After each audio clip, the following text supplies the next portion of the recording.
अस्सलामुअलैकुम नाजरीन जी, मैं हूं नाइला भट्टी और आप देख रहे हैं न्यू BBC न्यूज HD। आइए शामिल करते हैं आज की अहम खबरों से हमारे रिपोर्टर मीर हसन राजड़ की रिपोर्ट के मुताबिक सांगड़ अदालत के हुक्म पे सीनियर सहाफ़ी गुलाम मुस्तफ़ा तरीन और दीगर सहाफ़ियों पे झूठे मुकदमे में इंटरिम जमानत मंजूर। सहाफ़ी इत्तेहाद का अगला लाहेअमल तय हो गया।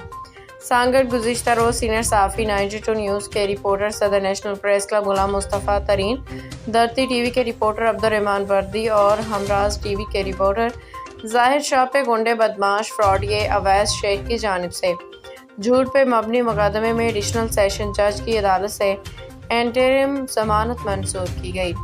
मुकदमे की पैरवी सीनियर नामवर कानूनदान हाई कोर्ट के वकील यासीन खासकेली ने की। इस मौका पे सहाफ़ी इत्तेहाद जिला सांगड़ के सदर अंजुम आफ्ताब निज़ामानी, जनरल सेक्रेटरी खुदा डीनू कचाई, अख्तर मारी और दीगर दर्जनों सहाफ़ियों ने प्रेस क्लब सांगड़ में एहतजाज करते हुए कहा, सीनियर सहाफ़ियों पे पुलिस की मिलीभगत से प्राइवेट गुंडों की मदद में मदईयत में झूठ पे मबनी मुकदमा दर्ज किए जा रहे हैं, जिस पे और अल्फाज में मज़म्मत करते हैं। उन्होंने कहा कि सहाफ़ी इत्तेहाद ने आज जनरल बॉडी की मीटिंग में तय किया कि एक हफ्ते में 3 झूठे मुकदमा दर्ज किए गए हैं। इंतकामी कार्रवाइयों का सिलसिला बंद होना चाहिए।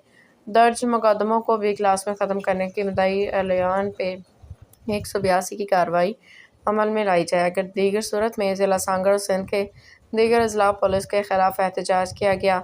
उन्होंने IG सिंध DIG शहीद बेनज़ीराबाद से मुतालबा किया कि दर्ज मुकदमात को ख़त्म किया जाए। अब तक के लिए इतना ही। मज़ीद खबरों और अपडेट्स के लिए देखते रहें न्यू BBC न्यूज HD।